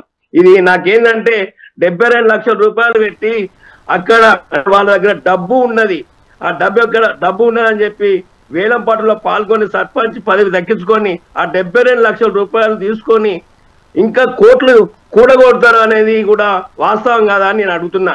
అదే విధంగా డబ్బులు సంపాదించుకొని ఎవరైనా ప్రశ్నిస్తే, అక్కడ అభివృద్ధి జరగలేని ప్రశ్నిస్తే, మీకు నేను డబ్బులు ఇచ్చినా నేను అభివృద్ధి చేస్తాను, మీకు డబ్బులు ఇచ్చినా నేను చేయలేను అనే రకంగా కూడా తర్వాత కూడా వస్తుంది కనుక అటువంటి డబ్బులకు దాసోహం కాకుండా ప్రజాస్వామ్యంలో అందరూ కూడా డబ్బులు పంచొద్దు, మనం తీసుకోకుండా వారందరికీ కూడా అన్ని పార్టీలు కూడా ఏకమై అటువంటి పిలుపులు ఇవ్వాలని కోరుకుంటున్నా. కానీ రాములు గారు మనతో పాటు డిబేట్ లో కాంగ్రెస్ నుంచి శివకుమార్ గారు అందుబాటులో ఉన్నారు. కానీ వారు ఇందాక చెప్పినటువంటి మాట ఏంటంటే పూర్తి స్థాయిలో బీఆర్ఎస్ పార్టీ అధికారంలో ఉన్నప్పుడే ఏకగ్రీవాల పరంపర ప్రారంభమైంది, అప్పుడు కూడా ఇస్తామన్నటువంటి నిధులు ఇప్పటి వరకు గ్రామ పంచాయతీలకి ఇవ్వనటువంటి సందర్భం కూడా ఉంది. కానీ కాంగ్రెస్ పార్టీ ఏకగ్రీవాలను అంతగా ప్రోత్సహించడం లేదు అన్నట్లుగా అన్నారు. ఏమంటారు మీరు? లేదు సార్, అప్పుడు కూడా మా దగ్గర మేము అన్ని అన్నాం. మేము రైతులకు ఇస్తా, ఏ విధంగా అయితే మేము సంక్షేమ పథకాలలో మేము ఎక్కువ ఫోకస్ పెట్టినాం. అభివృద్ధి గ్రామ స్థాయిలో ఉన్నటువంటి చాలా బీదరిక వాళ్ళు బీసీ నాయకులు అయితే హరిజన గిరిజనులు అయితే వాళ్ళు అభివృద్ధి చెందాలనేటువంటి మంచి మంచి పథకాలు పెట్టి మా మాజీ ముఖ్యమంత్రి వాళ్ళు కేసీఆర్ గారు చేసినటువంటి అభివృద్ధి ఇప్పటికి ఎక్కడ నోచుకుందండి. అప్పుడు మేము చేసిన పని కాంగ్రెస్ గవర్నమెంట్ వచ్చి ఇప్పటికి 2 సంవత్సరాలు అయితే 2 రూపాయలు కూడా గ్రామ పంచాయతీలు వేయలేదు. శివకుమార్ గారు, సిరాజ్ గారు, రాములు గారు మర్చిపోయినట్టుండ్రు. ఇటువంటి సిస్టమ్ ని తీసుకొచ్చిందే టిఆర్ఎస్ బిఆర్ఎస్. ఈరోజు మొత్తానికి పార్టీలో నుంచి మొత్తాన్ని సిఎల్పి లేకుండా కూడా టీడీపీ నుంచి కాంగ్రెస్ నుంచి తీసుకొని మొత్తానికి అసలు ఆపోజిషన్ పార్టీ లేకుండా చేసిందే టిఆర్ఎస్ బిఆర్ఎస్ కేసీఆర్. ఇది మర్చిపోయి మాట్లాడుతున్నారు. ఇంకోటి ఏంటంటే వీళ్ళు చేసిందేమో సంసారం, వేరే వాళ్ళు చేసింది వ్యభిచారం అనే రకంగా టిఆర్ఎస్ బిఆర్ఎస్ వాళ్ళు మాట్లాడడం గతంలో ఇది ఆనవాయితీ అయిపోయింది వీళ్ళకి. మొత్తానికి ఈరోజు సర్పంచ్లను కానీ లేకపోతే వార్డు కమిటీ మెంబర్లను కానీ నేను ఇంతకుముందు బహుశా రాములు గారు లేరు, నేను అది చెప్పినప్పుడు మీకు నిజంగా కూడా గతంలో టిఆర్ఎస్ బిఆర్ఎస్ అధికారంలో ఉన్నప్పుడు వార్డు కమిటీ మెంబర్లకు కానీ లేకపోతే సర్పంచ్లకు కానీ నిధులు ఇవ్వకపోతే ఈరోజు వాళ్ళు సెక్యూరిటీ గార్డ్ గా పనిచేయడం జరిగింది, లేకపోతే ఏదైతే ఏటీఎం సెంటర్ల దగ్గర కూడా సెక్యూరిటీగా పనిచేయడం జరిగింది. వాళ్ళ ఒంటి పైన ఉన్న భార్యల పుస్తెళ్తాడు అవి కూడా అమ్ముకొని చేసిందని ఎన్నో కథనాలు మనం గతంలో 10 సంవత్సరాలలో చూడడం జరిగింది. అదే కాకుండా ఈ రోజు ఎవరైతే కేటీఆర్ కానీ లేకపోతే కవిత కానీ మీ హరీష్ రావు కానీ వీళ్ళంతా మాట్లాడేదంతా కూడా విడ్డూరంగా ఉంది. ఈ రోజే మేము కొత్తగా చూస్తున్నాం. నిజంగా కూడా మీరు అన్నట్టు కాంగ్రెస్ పార్టీ చేస్తుందని మీకు అనుకుంటే మీకు ఫ్రీడమ్ ఆఫ్ రైట్ ఉంది. మీరు ఫ్రీడమ్ ఆఫ్ రైట్ కింద మీరు కంప్లైంట్ చేయొచ్చు. నేను ఇంతకు ముందు కూడా నేను అదే చెప్పిన మీకు, ఎలక్షన్ కమిషన్ పోతారా, కలెక్టర్ పోతారా, లేకపోతే లోకల్ పోలీస్ స్టేషన్ పోతారా, మీరు కంప్లైంట్ చేయండి, ఆధారాలతో మాట్లాడండి. ఇట్లా ఇంకా మీరు ఇప్పుడు సిరాజ్ గారు మాట్లాడుతుంటే రాములు గారు ఏమంటున్నారు, మేము కంప్లైంట్ చేయడానికి ఉద్దేశంలో ఉన్నాము, చేయాలనుకుంటున్నాం. నిజంగా కూడా అక్కడ ఇన్సిడెంట్ జరిగితే ఖచ్చితంగా చేసి చూపించాలా. ఏ పార్టీ అయితే ఉంది, పార్టీని పక్కన పెట్టండి. ఈ రోజు ఖచ్చితంగా ఈ రోజు కమర్షియల్ గా చేసిందే టిఆర్ఎస్ బిఆర్ఎస్, ఇంత మరి దారుణంగా లేదు. ఇంకోటి మొత్తానికి నిధులు లేవు, నిధులు ఇవ్వకుండా కూడా ఆపెట్టిండ్రు. ఈ రోజు సర్పంచ్లకు ఎంతో మందిని కూడా గతంలో ఇప్పుడు ఈ 2 years లో కాంగ్రెస్ పార్టీ అధికారంలో వచ్చిన తర్వాత మీరు పెండింగ్ పెట్టిన బడ్జెట్ ని కూడా కాంగ్రెస్ పార్టీ విడతల వారీగా 2 సార్లు విడుదల చేయడం జరిగింది. సెంట్రల్ కెన్ వచ్చే గ్రాంట్ కూడా ఆగిపోయింది మీ వల్లనే, అది మర్చిపోయారు. ఇంకోటి ఏంటంటే ఇటు బీజేపీలో ముఖ్యమంత్రి ప్రధానమంత్రి నరేంద్ర మోదీ గారు ఉంటే ఇటు గల్లీలోనేమో కొట్లాడితే ఢిల్లీలో పోయి కలుస్తుండే. కానీ తర్వాత రాను ఏమైపోయింది, ఇటు ప్రోటోకాల్ పాటించకుండా, అటు ప్రధానమంత్రి వచ్చినా రిసీవ్ చేయకుండా, ఇటు గవర్నర్ కి మర్యాద చేయకుండా ఆ దిశగా చేసి ఈరోజు మొత్తానికి సెంట్రల్ లో మీటింగ్ ఉంటే కూడా ఆ మీటింగ్ కి కూడా వీళ్ళు గైర్హాజరైనరు. ఈరోజు ఇటు కాదు కానీ లేకపోతే హైకోర్టు కానీ మొట్టకాయలు వేస్తే కూడా దానికి రిప్లై లేకుండా టిఆర్ఎస్ బిఆర్ఎస్ ఉంది. ఈరోజు టిఆర్ఎస్ బిఆర్ఎస్ ఏదైతే మొత్తాన్ని సిస్టమ్ అంతా కరప్టెడ్ చేసిన మొత్తానికి టిఆర్ఎస్ బిఆర్ఎస్ కేసీఆర్ హయాంలోనే ఇది జరిగింది. ఎమ్మెల్యేలైనా గుంజుకున్న వాళ్ళు సర్పంచ్లని వార్డు మెంబర్ల గురించి మీరు మాట్లాడడం అది విడూరంగా ఉంది నిజంగా కూడా. ఎందుకంటే ఖచ్చితంగా డబ్బు పరంగా చెయ్యొద్దు అనేది ఈడ ప్యానల్లో ఉన్న వాళ్ళు అందరూ అంటుండ్రు. కానీ అలవాటు చేసింది ఎవరు? ఈరోజు డబ్బులు లేకపోతే గతంలో మున్గోడు బై ఎలక్షన్ డబ్బులు ఇస్తేనే వేస్తాం లేకపోతే లేదంటే ఇదే కేటీఆర్ ముంగటుండి అలాగే డబ్బులు ఇచ్చి లాస్ట్ మూమెంట్ లో ఆపి మున్గోడులో ఎలక్షన్ చేపించండు కదా. ఇవన్నీ మర్చిపోయినరా మీరు? ఒక్కసారి ఆలోచించండి. ఇవన్నీ సజావుగా జరగాలంటే నిజంగా కాంగ్రెస్ పార్టీ అధికార ప్రతినిధిగా నేను చెప్తున్నా, ఒకవేళ కాంగ్రెస్ పార్టీ నిజంగా చేసిందని మీకు రుజువులు ఉంటే మీరు కంప్లైంట్ చేయండి. లేకపోతే ఉట్టిగా బట్టగాల్సి మీద వేయడము, లేకపోతే ఏదో మామూలుగా ఆపోజిషన్ పార్టీగా మేము మాట్లాడడం అనకుండా చెయ్యండి. ఐ మీన్ ఆపోజిషన్ పార్టీ ఎవరైనా సరే. ఇవాళ నిరూపించబోతున్నారా? ఎందుకంటే మీరు ఇందాక మేము కంప్లైంట్ చేయబోతున్నామన్నారు. అలాంటి సిచ్యువేషన్ వస్తే పూర్తి స్థాయిలో చేయాలి కదా అంటున్నారు శివకుమార్ గారు. రాములు గారు చెప్పండి. హలో శివకుమార్, హలో నమస్తే సార్. శివకుమార్ గారు మీరు అంటున్నారు నిజమే, వినిస్తుందండి? చెప్పండి. వినిపిస్తుంది చెప్పండి. ఓకే సార్, ఇప్పుడు మొన్ననే రీసెంట్ గా హైదరాబాద్ లో బై ఎలక్షన్లు వచ్చినాయి, జూబ్లీస్ బై ఎలక్షన్లు వచ్చినాయి. మేము వాస్తవంగా ఆ ఎలక్షన్లలో అధికార పార్టీ అక్కడ దుర్వినియోగం చేసిందా లేదా, అధికార పార్టీ వాళ్ళు దొంగ ఓట్లతోని ఓట్లు వేస్తే మా బీఆర్ఎస్ పార్టీ వాళ్ళు అక్కడ ఉండి ఆ కాలనీ వాసులు పట్టుకున్నారు. అయినా కానీ పట్టుకున్నా కానీ అక్కడ పోలీసు వాళ్ళు వాళ్ళకి సపోర్ట్ చేసి వాళ్ళని బయట చేసిరు. వాళ్ళు ఎక్కడనో ఆంధ్ర వాళ్ళు అక్కడ ఉండి వాళ్ళ సొంత వాళ్ళ ఆంధ్రకి వెళ్ళిపోతే వాళ్ళ ఓటు ద్వారా ఐడి కార్డు తీసుకొని ఓట్లు వేస్తే ఆ దొంగ ఓట్లను పట్టుకున్నారు. అదే విధంగా ఓటుకు నోటు విధంగా ప్రతి ఒక్కరికి అక్కడ డబ్బులు ఇచ్చుకుంటే విచ్చలవిడిగా ఇచ్చేసారు. దొరకబట్టినా కానీ పోలీసులకు అప్ప చెప్తే ఏం చేశారు పోలీసులకు చేస్తే పోండి అని చెప్పి ఆయనతో పంపించారు తప్ప కానీ ఏం చేయలేదండి. ఎందుకంటే ఇప్పుడు కాంగ్రెస్ మీరు అంటారు కదా, ఇదంతా మీరు గతంలో 40 సంవత్సరాలు మీరు పరిపాలించినటువంటిదే. ఈ పాపాలను ఎక్కడో కాదండి. గతంలో మీరు 40 సంవత్సరాలు మీరు పరిపాలించిన తర్వాత అప్పుడు మన ఎన్టీ రామారావు గారు పార్టీ స్థాపించిన తర్వాత అప్పటి నుంచి వెళ్ళి కొంచెం మన ఉమ్మడి ఆంధ్రప్రదేశ్ మెరుగుపడ్డదే తప్ప కానీ మీరు గతంలో చేసింది మాత్రం నిజంగా శూన్యం. ఇప్పుడు సజావుగా ఎలక్షన్లు జరుగుతాయా అని కూడా వాస్తవంగా మాకు అనుమానం ఉన్నది. మీరే అంటారు 46% బీసీ రిజర్వేషన్ ఖచ్చితంగా ఇస్తామని అంటారు. ఏమి ఎక్కడిచ్చారు? తర్వాత మీరు ఏ విధంగా చేసారు? కోర్టులో ఉందంటారు. ఇప్పుడు 42% ఇస్తామని చెప్పడం జరిగింది. కామారెడ్డి డిక్లరేషన్ చేయడం జరిగింది. దానికి మొత్తం సిస్టమ్ కూడా చేయడం జరిగింది. అసెంబ్లీలో బిల్లు పెట్టడం జరిగింది. మీ టిఆర్ఎస్ వాళ్ళు, బీఆర్ఎస్ వాళ్ళు, బీజేపీ కూడా సపోర్ట్ చేసింది. కానీ ఈడ గల్లీలో సపోర్ట్ చేస్తుండ్రు, ఢిల్లీలో మటుకు సపోర్ట్ చేయలేదు. జంతర్ మంతర్ దగ్గర మీటింగ్ కి రాలేదు. లేకపోతే మొత్తానికి గవర్నర్ దగ్గర పోదాం ఆల్ పార్టీస్ అంటే కూడా రాలేదు. ఇవన్నీ చాలా ఉన్నాయి రాములు గారు. మొత్తానికి అంటే ఇప్పుడు మీరు నిజంగా జూబ్లీస్ బై ఎలక్షన్ గురించి చెప్తుండ్రు. ఈ రోజు గతంలో మాగంటి గోపీనాథ్ బతుకున్నప్పుడు ఎన్ని రకాలుగా చేసిండ్రు మీరు చెప్పండి. ఈ రోజు కొత్తగా నాది ఆయన టీడీపీలో ఉన్నప్పుడు ఒకసారి గెలిచిండు, టీఆర్ఎస్ ఒకసారి గెలిచిండు, బీఆర్ఎస్ ఒకసారి గెలిచిండు. ఆయన చేసిన అభివృద్ధి ఏంది? మా పి జనార్దన్ రెడ్డి గారు చేసిన అభివృద్ధి ఎక్కువ ఉంది. ఈ రోజు మాగంటి గోపీనాథ్ హ్యాట్రిక్ ఉన్నప్పుడు కూడా చేయని అభివృద్ధి మా పిజేఆర్ గారే చేసింది. అది జనాలు ఈ రోజు కూడా ఆయనకు ఒక గుడి కట్టి నమస్కారాలు చేస్తున్నారు. ఇది పరిస్థితి. మొత్తానికి మాగంటి జితేందర్ గారు ఇక్కడ కనబడుతున్నటువంటి ఇష్యూ, ఒకవేళ ఏకగ్రీవాలకే పూర్తి స్థాయిలో పూనుకుంటే నూతన నాయకత్వానికి ఎక్కడ ఉంటుంది హామీ? ఇవాళ బీఆర్ఎస్ నాయకులు రాములు గారు కానీ, శివకుమార్ గారు కానీ, మీరు మోహన్ రావు గారిని అడగండి, న్యూట్రల్ గా పొలిటికల్ అనలైజ్ గారిని. ఇదంతా కూడా చరిత్ర స్టార్ట్ చేసింది ఒకప్పుడు కాంగ్రెస్ ఫస్ట్ స్టార్ట్ చేసింది ఇదంతా. దాన్ని కొనసాగించింది బీఆర్ఎస్ గవర్నమెంట్. బీఆర్ఎస్ గవర్నమెంట్ చెయ్యని అరాచకాలు లేవు. మీరు బీఆర్ఎస్ గవర్నమెంట్ ఏదైతే అవన్నీ చేసిందో ఇప్పుడు మళ్ళీ కాంగ్రెస్ అదే అడాప్ట్ చేస్తుంది. మీరు బీఆర్ఎస్ నాయకులను ఒక్కటి అడుగుతున్నాను, మీ బీఆర్ఎస్ నాయకురాలైన కవిత గారు ఇవాళ హరీష్ రావు మీద ఇంత మాట్లాడినప్పుడు మీరు ఎవ్వరు బీఆర్ఎస్ వాళ్ళు ఎవ్వరు ఎందుకు మీరు రెస్పాండ్ కావట్లేదు? హరీష్ రావు గారు ఇంత స్కామ్ చేసిందని చెప్పి బహిర్గతంగా ఆమె బయటికి వచ్చి చెప్తుంది.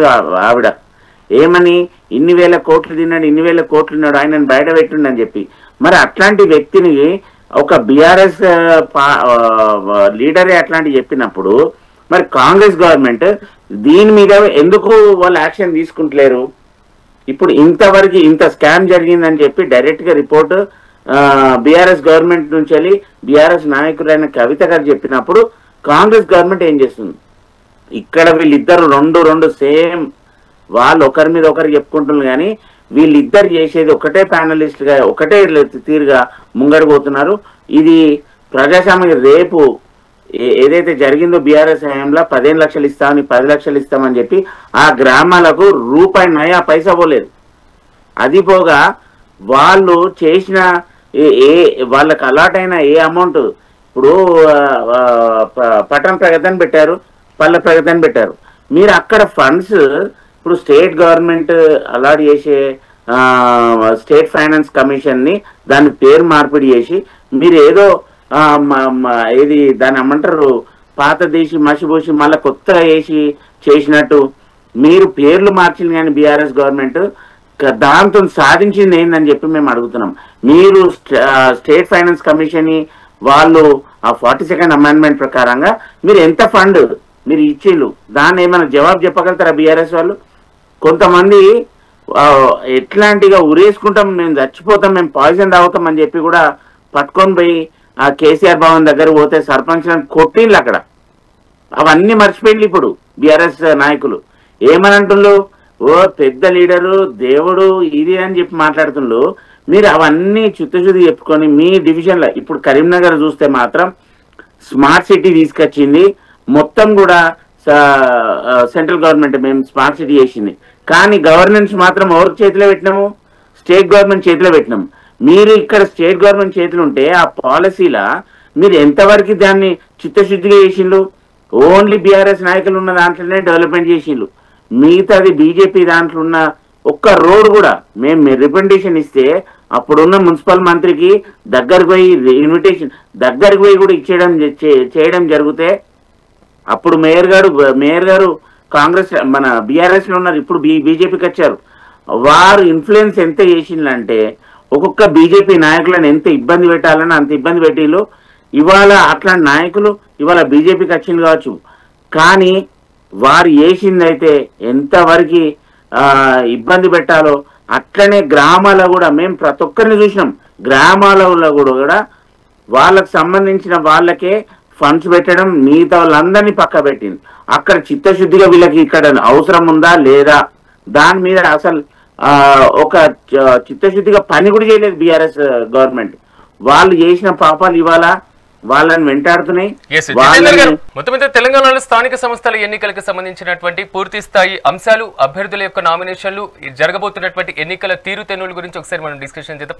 ఎస్ మోహన్ రావు గారు, ఓవరాల్ గా మాత్రం ఈ రోజుల్లో ఎన్నికైనటువంటి అభ్యర్థులే పూర్తి స్థాయిలో పార్టీలు ఫిరాయిస్తున్నటువంటి పరిస్థితి, లేదా పూర్తి స్థాయిలో పార్టీల గుర్తులు లేకపోయినా వేరే పార్టీలో వెళ్తున్నటువంటి సిచ్యువేషన్. కానీ ఏకగ్రీవాలు ఉన్నటువంటి పరిస్థితుల్లో అలాంటి హామీ ఏమైనా వస్తుందా? జవాబుదారీతనం ఏమైనా పెరుగుతుందా? పారదర్శకత ఎక్కడైనా ఉంటుందా? Sir, first very important question ఏంటంటే మీరు రైజ్ చేసిన క్వశ్చన్ ఏదైతే ఉందో అది గ్రామ పంచాయతీ ఎన్నికలకు వర్తించదు. నేను ఆల్రెడీ మీకు చెప్పాను ఈ పార్టీ రహిత ఎన్నికలు అని చెప్పి. పార్టీల ప్రమేయం ఎక్కువగా ఉంది, కానీ మోహన్ రావు గారు ఇక్కడ కనబడుతున్నటువంటి ఇష్యూ పార్టీల ప్రమేయం, పార్టీల కంప్లైంట్లే ఉంటున్నాయి. అదైతే okay, I totally agree with you. అయితే ఒకటి ఏంటంటే పార్టీ రహితంగా ఎన్నికలు జరగాలి అని చెప్పుకున్నప్పటికీ కూడా వీళ్ళు ఇప్పుడు అధికారులు ఇక్కడ ఒక 2-3 అంశాలు చెప్పి నేను కంక్లూడ్ చేస్తాను సార్, ఎందుకంటే నాకు వేరే ప్రోగ్రామ్ ఉంది. ఇక్కడ ఇందాక కొన్ని ఈ డిస్కషన్ వింటున్నప్పుడు కొన్ని ఆసక్తికరమైనటువంటి అంశాలు వచ్చాయి. ఇక్కడ పార్టీల గురించి మనం మాట్లాడుతున్నప్పుడు ఒక రకంగా చెప్పాలంటే ఈ గ్రామీణ పంచాయతీరాజ్ వ్యవస్థను బలోపేతం చేసింది మాత్రం నిస్సందేహంగా కాంగ్రెస్ పార్టీ.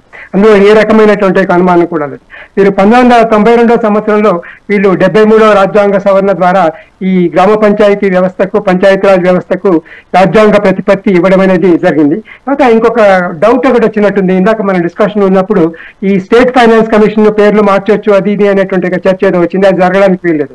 ఎందుకంటే ఈ 73rd అమెండ్మెంట్ ప్రకారం ప్రతి రాష్ట్ర ప్రభుత్వం కూడా అనివార్యంగా ప్రతి రాష్ట్రంలో ఈ స్టేట్ ఫైనాన్స్ కమిషన్ అపాయింట్ చేయాలి. స్టేట్ ఫైనాన్స్ కమిషన్ రికమెండేషన్స్ ప్రకారమే స్థానిక ప్రభుత్వాలకు, ముఖ్యంగా అర్బన్ లోకల్ గవర్నమెంట్స్ కానీ రూరల్ లోకల్ గవర్నమెంట్స్ కానీ ఈ ఫండ్స్ అలాట్ చేయాల్సినటువంటి అవసరం అనేది ఉంటుంది. తర్వాత ఇంకొక గమనార్హమైనటువంటి అంశం ఏంటంటే ఇప్పుడు అసలు ఎందుకు ఎన్నికలు జరుగుతున్నాయి, ఎంత హరీబరీగా ఎందుకు ఎన్నికలు జరుగుతున్నాయి అనేటువంటి అంశాన్ని గురించి కూడా మనం చర్చించుకోవాలి. ఎందుకంటే ఈ ఫండ్స్ గురించి కూడా మనం డిస్కషన్ లో చెప్పుకోవడం అనేది జరిగింది. ఈ మార్చి లోపల కనుక పంచాయతీ ఎలక్షన్స్ కనుక జరగకపోయినట్టయితే సుమారు 3,000 కోట్ల రూపాయలు కేంద్ర ప్రభుత్వం నుంచి ఏవైతే గ్రామ పంచాయతీలకు రావాలో అవి పోయేటువంటి అవకాశం ఉంది. నేను అనుకోవడం దాన్ని దృష్టిలో పెట్టుకొని ఇంత హరిబరిగా ఈ ఈ ఎన్నికలు జరిపిస్తున్నారు. తర్వాత ఇంకోటి ఏంటంటే హైకోర్టు కూడా డైరెక్షన్ ఇచ్చింది. తర్వాత ఇంకొక గమనార్హమైనటువంటి విషయం ఏంటంటే, ఒక్క నిమిషం సార్, 73rd అమెండ్మెంట్ ప్రకారం ఈ గ్రామ పంచాయతీ టర్మ్ అయిపోయిన తర్వాత 6 నెలల లోపల ఎలక్షన్స్ ఖచ్చితంగా జరిపించాలి. కానీ ఏ రాష్ట్ర ప్రభుత్వం కూడా ఈ పార్టీ ఆ పార్టీ అని ఏం లేదు సార్. అన్ని రాష్ట్రాల్లో బీజేపీ పాలిత రాష్ట్రాల్లో, కాంగ్రెస్ పాలిత ప్రాంతాల్లో, తర్వాత అదే రకంగా ప్రాంతీయ పార్టీ అధికారంలో ఉన్నటువంటి పార్టీల్లో కూడా స్థానిక ప్రభుత్వాలకు సంబంధించినటువంటి యొక్క ఎన్నికలు అనేవి సరి అయినటువంటి టైంలో జరగట్లేదు. కాబట్టి ఓటర్లే వాళ్ళు ఒక అభ్యర్థిని ఎన్నుకోవడానికంటే ముందు ఈ అభ్యర్థి, ఇంకొక ముఖ్యమైన విషయం ఏంటంటే, చాలా మంది సర్పంచ్గా ఎన్నికైన తర్వాత ముఖ్యంగా ఈ హైదరాబాదు, ఈ ఇక్కడ రంగారెడ్డి జిల్లాలో ఎక్కడైతే హైదరాబాద్ దగ్గరగా ఉంటున్నారో వాళ్ళ గ్రామాల్లో కూడా ఉండట్లేదు సార్. అట్లాంటి వాళ్ళు ఎందుకు సర్పంచ్గా ఎన్నుకుంటారు మీరు?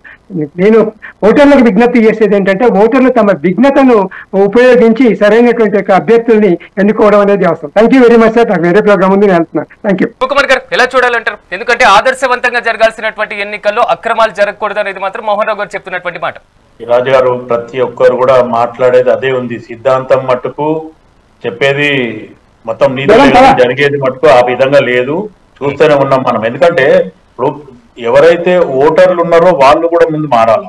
ఎందుకంటే ఇప్పుడు ప్రస్తుతానికి ఆ ప్రభుత్వం ఈ ప్రభుత్వం మొత్తానికి వాళ్ళకి అలవాటు చేసింది, వాళ్ళకి డబ్బులు అలవాటు చేసింది, మద్యం అలవాటు చేసింది, ఇంకేమన్నా అలవాటు చేసింది ఎలక్షన్ టైంలో అనేది చెప్పడం సర్వసాధారణం. ఏ ఆపోజిషన్ అదే చెప్తుంది, అధికారం పార్టీలు ఉన్నదని. కానీ అటు ఓటర్ కూడా మారిన రోజే ఈ మార్పులకు ఏమన్నా ఉంటాయి. అండ్ మోర్ ఎవర్ ఇప్పుడు ఇంతకు ముందు మోహన్ రావు గారు మాట్లాడుతూ ఒక మాట మాట్లాడడం ఏమన్నాడంటే, సిటీలో ఉండేటోళ్ళు కానీ లేకపోతే ఏదైతే గ్రామంలో ఉండే వ్యక్తి ఆ గ్రామంలో ఉండకుండా ఉన్నప్పుడు సర్పంచ్ గా కానీ లేకపోతే వార్డ్ మెంబర్ గా కానీ వాళ్ళని ఎన్నుకోవద్దు. అది జనాలకి ఆ విజ్ఞత ఉండాలా, అక్కడ లోకల్ లీడర్లకు ఆ ఆలోచన ఉండాలా, ప్రజలకు ఆలోచన ఉండాలి. ఎందుకంటే ఎక్కడో ఉండే వాళ్ళని తీసుకొచ్చి అక్కడ ఎలక్షన్ లో గెలిపించి మళ్ళీ తర్వాత ఆయన మనకు అందుబాటులో ఉండడు, గ్రామంలో ఉండడు, గ్రామం డెవలప్మెంట్ ఎట్లా జరుగుతుంది అనేది కూడా ఒకసారి వాళ్ళు ఆలోచించుకోవాలి. ఎందుకంటే ప్రతిదీ కూడా డబ్బుతో ముడి పెట్టడము లేకపోతే వాళ్ళ నయానో భయానో జనరల్ గా ఎదుటోళ్ళు ఎట్లయినా ప్రలోభం పెడతారు. ఆ ప్రలోభాలకు వీళ్ళు పొందకుండా ఉంటేనే రేపు జరిగేది సజావుగా జరుగుతుంది. ఇప్పుడు వాళ్ళే అక్కడ ఆ దిశగా ఆలోచించినప్పుడు ఎవరైనా ఆ దిశలో ఏం చేయలేము. అండ్ మోర్ ఎవర్ ఇప్పుడు ప్రస్తుతానికి ఇప్పుడు ఇంతకుముందు ఆయన మోహన్ రావు గారు మాట్లాడింది ఏంటంటే, కోర్టు డిసిషన్ వల్లనే ఈ రోజు ఖచ్చితంగా ఈ సర్పంచ్ ఎలక్షన్స్ ముందుకు పోవాలని కట్ ఆఫ్ డేట్ పెట్టిండ్రు. కాబట్టి అప్పటికే ఒక్కసారి 2 సార్లు పిటిషన్ వేసి మళ్ళీ టైం అడగడం జరిగింది. ఇప్పుడు ఇంకా టైం లేదు. అండ్ మోర్ ఎవర్ ఈ బడ్జెట్ లో మార్చ్ ఇప్పుడు ఆల్రెడీ పార్లమెంట్ సెషన్ స్టార్ట్ అయింది. ఈ పార్లమెంట్ సెషన్ తర్వాత బడ్జెట్ మళ్ళీ కట్ ఆఫ్ అవుతుంది అనే ఉద్దేశంతోనే ఆ 3,000 కోట్ల రూపాయలు పోతాయి. గ్రామాలకు ఇది బెనిఫిట్ అవుతుంది. రేపు స్టేట్ గవర్నమెంట్ లో కూడా ఫండ్ యాడ్ అవుతుంది అనే రకంగా కూడా ఇది ఎలక్షన్ ముందుకు పోతుంది. దీంట్లో ఆశ్చర్యపడాల్సింది ఏం లేదు. ఒకవేళ మన రాష్ట్రానికి రావాల్సిన బడ్జెట్ ని ఒట్టిగా పోగొట్టడం ఎందుకు అనే రకంగా కూడా అది కూడా ఒకటి. కానీ మొత్తానికి హైకోర్టు ఏదైతే డైరెక్షన్ ఇచ్చిందో ఆ డైరెక్షన్ ప్రకారమే ఈ రోజు ఎలక్షన్ పెట్టడం జరిగింది. కాంగ్రెస్ పార్టీ 42% కి ఎన్ని రకాల ప్రయత్నాలు చేయాలో అన్ని ప్రయత్నాలు చేసింది. కాకపోతే ఇక్కడ బీజేపీ మొత్తానికి 8 మంది ఎమ్మెల్యేలను 8 మంది ఎంపీలను గెలిపిస్తే వీళ్ళు మటుకు రాష్ట్రం తరఫున తెలంగాణ రాష్ట్రం తరఫున మాట్లాడలేదు. బీఆర్ఎస్ వాళ్ళకైతే ఎంపీలు లేరు కాబట్టి రాజ్యసభ సభ్యులు ఉన్నారు, వాళ్ళు కూడా మనకు సపోర్ట్ చేసింది లేదు. ఢిల్లీకి ఒకవేళ జంతర్ మంతర్ కి వీళ్ళందరూ కూడా వచ్చి ఉండి రాష్ట్ర మనం ఏం చేయాలంటే తమిళనాడు లాగా ఆలోచించాలా. పార్టీలు ఏవైనా పర్లేదు, మన రాష్ట్ర అభివృద్ధి గురించి మనం మీరు ఒక్కటి చెప్తున్నారు. మీరు బీసీ ఏదైతే పంపించారో స్టేట్ గవర్నమెంట్ కి అందులో క్రిస్టియన్ పాపులేషన్ లేనే లేదు. మీరు ఓ విధంగా మాట్లాడినప్పుడు అందులో క్రిస్టియన్ పాపులేషన్ మన ఇప్పుడు అసలుగా లేదా అండి? క్రిస్టియన్ పాపులేషన్ ఎక్కడ లేదు. మన స్టేట్ లో క్రిస్టియన్ పాపులేషన్ చూపించలే అసలే. ఎందుకు చూపించారమ్మా? బీసీసీల క్రిస్టియన్ ఉన్నారు కదా, ఎస్సీల లేదు. బీసీసీల మీరు బీసీసీకి పోయినరు. అదే మీరు అందులో ఎంతమందిని చూపించిండ్రు? మీరు ఎంతమందిని చూపించిండ్రు? అందులో మీరు హిందువులు ఎంతమంది ఉన్నారు? ఇవాళ ఒక చట్టపరమైన ఒకటి తీసుకోవాల్సిన అవసరం ఉంది. క్రిస్టియన్స్ ఎవరైతే హిందూస్ నుంచి కన్వర్ట్ అయినో వాళ్ళందరూ కూడా బీసీ సర్టిఫికేట్ తీసుకునే అవసరం ఎంతైనా ఉన్నది. వాళ్ళందరినీ గుర్తించాలి. స్టేట్ గవర్నమెంట్ వాళ్ళందరినీ గుర్తించి దాని మీదకి తదుపరి ఎట్లా పోతే బాగుంటది. మీరు క్రిస్టియన్లు వండుకుంటా మీరు ఇవన్నీ చేసుకుంటా మీరు మళ్ళా ఎస్సీ కానీ బీసీ ఇవన్నీ సర్టిఫికేట్లు యూజ్ చేస్తున్నారు మీరు. ఇది అంత కరెక్ట్ కాదని చెప్పి కూడా మేము చెప్తున్నాం. మీరు పంపించిన ఏదైతే రిపోర్ట్ ఉందో మీరు తమిళనాడు ఇష్యూ లెక్క తీసుకుంటున్నారు. తమిళనాడు ఎంత ట్రాన్స్పరెంట్ గా జయలలిత గారు పంపించిందో అట్లాంటి ట్రాన్స్పరెన్సీ మీ దగ్గర లేదు. అందుకే స్టేట్ గవర్నమెంట్ దాని గురించి మిమ్మల్ని మీ రిపోర్ట్ ఏదైతే తప్పు ఉందో మీది తప్పున్నది, మీ బీసీ గణన మేమే చేస్తాము మీతో కాదు ఇది అని చెప్పి కూడా చెప్పడం జరిగింది. ఇది శివకుమార్ గారు ఓకే, ఆల్రెడీ బీసీఎల్స్ కి సంబంధించి ఆల్రెడీ మనం డిస్కషన్ చేసాం కాబట్టి లోకల్ బాడీస్ కి సంబంధించి మరోసారి మనం బీఆర్ఎస్ వర్షన్ తీసుకున్నాం. రాములు గారు, సో ఓవరాల్ గా ఏమంటారు, జరుగుతున్నటువంటి పరంపరలో బీఆర్ఎస్ పాత్ర ఎంతవరకు కనబడుతుంది? అయితే మా శివకుమార్ గారు ఒక మాట అన్నారు కదా, ఇప్పుడు తమిళనాడు ఏదైతే విధంగా చేస్తున్నామో మనం కూడా చేద్దాం. తమిళనాడు అప్పుడు ఉన్నటువంటి ముఖ్యమంత్రి జయలలిత టోటల్ గా ఆమె అక్కడికే మొత్తం అందరు టోటల్ ఉన్న మంత్రివారులు అందరు కలిసిపోయి అక్కడనే సీట్లో కూర్చొని అక్కడి నుంచి బీసీ రిజర్వేషన్ వచ్చేదాకా నేను ఇక్కడి కదలా అని చెప్పి అక్కడి నుంచి పరిపాలన చేసేది తమిళనాడు. ఆ విధంగా కాంగ్రెస్ కనుక పోయిందా, ఇంకొకటి 42% అని అన్నారు కదా, మనకు మీ అందరికీ తెలుసు సుప్రీంకోర్టు ఆల్రెడీ రాజ్యాంగంలో 50% రిజర్వేషన్ దాటకూడదు అని. ఎట్లనే కానీ ఈ విధంగా ఏదలుచుకుంటే అక్కడ మీరు ఏబిసిడి చేయండి, లేకపోతే ఒకటే కులాన్ని ప్రాతిపత్యం కరీంనగర్ లో ఎక్కువ కనిపిస్తుంది, ఇంకా వేరే చోట్లలో కూడా కనిపిస్తుంది. అదంతా మీరు కాకుండా బీసీ ఏబిసిడి చేయండి, చేస్తే అన్ని కులాలకు ప్రాతిపత్యం వస్తుంది. ఏబిసిడీలు అందరూ కొట్లాడే ప్రయత్నం కూడా చేస్తారు. ఇవాళ మీరు బీసీ రిజర్వేషన్ లా మీకు ఎక్కువ చూస్తే మాత్రం మీకు ఎక్కువ నాయకులు ఎక్కువ పాపులేషన్ ఉన్న పద్మశాలి కూడా అంత ముంగటికి రావట్లేదు. ఏదున్నా కూడా నేను అనేది ఏంటంటే మీ దగ్గర కాంగ్రెస్ దగ్గర చిత్తశుద్ధి ఉంటే మీరు ఆ బీసీ ఏబిసిడి ఫస్ట్ మీరు ఇంప్లిమెంట్ చేసి చూడండి. మీరు ఆ విధంగా ఎక్కడెక్కడైతే ఉన్నదో ఆ రిజర్వేషన్ ప్రకారంగా మీరు పోయి దాని తగ్గట్టు మీరు ముంగడికి వస్తే బాగుంటది అని చెప్పి కూడా మేము కోరుతున్నాం. లేదమ్మా, అంటే బీసీలో ఏబిసిడి లేదంటవా? ఇప్పుడు ఎలక్షన్లలో ఏబిసిడి ఉందా? బీసీలో ఏబిసిడి ఆల్రెడీ ఉంది. మళ్ళీ నువ్వు మళ్ళీ కొత్తగా ఎలక్షన్ రిజర్వేషన్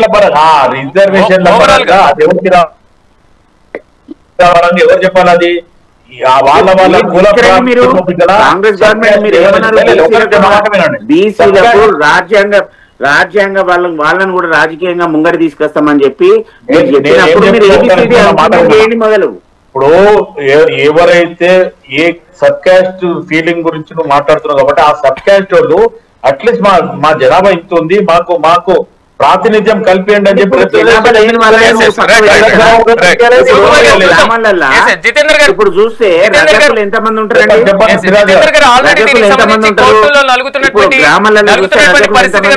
ప్రభుత్వం కూడా పూర్తి స్థాయిలో పాత పద్ధతి ప్రకారమే ఎన్నికలకు వెళ్ళినటువంటి సిచ్యువేషన్ ఉంది. ఓవరాల్ గా చూద్దాం, నామినేషన్లు కూడా ఆల్మోస్ట్ కంప్లీట్ అవుతున్నటువంటి పరిస్థితి కనబడుతుంది. కాబట్టి నాతో పాటు ప్యానల్ లో పార్టిసిపేట్ చేసినటువంటి మోహన్ రావు గారికి, రాములు గారికి, శివకుమార్ గారికి, జితేందర్ గారికి ప్రత్యేకంగా కృతజ్ఞతలు. మొత్తం మీద తెలంగాణలో మాత్రం పంచాయతీ ఎన్నికలు మాత్రం రోజుకో మలుపు తిరుగుతున్నటువంటి పరిస్థితి. నామినేషన్ల ప్రక్రియ దగ్గర నుంచి నామినేషన్ల స్వీకరణ వరకు కిడ్నాప్లు, ఏడుపులు, మరి ముఖ్యంగా పెళ్లిళ్లు అన్ని కూడా పూర్తి స్థాయిలో నవరసాలన్నీ కూడా ఒక్క పంచాయతీ ఎన్నికల్లోనే కనబడుతున్నాయి. ఇది వాళ్ళ మెగా డిబేట్. రేపు డిబేట్ లో మళ్ళీ కలుద్దాం. చూస్తూనే ఉండండి మెగా 9 టీవీ.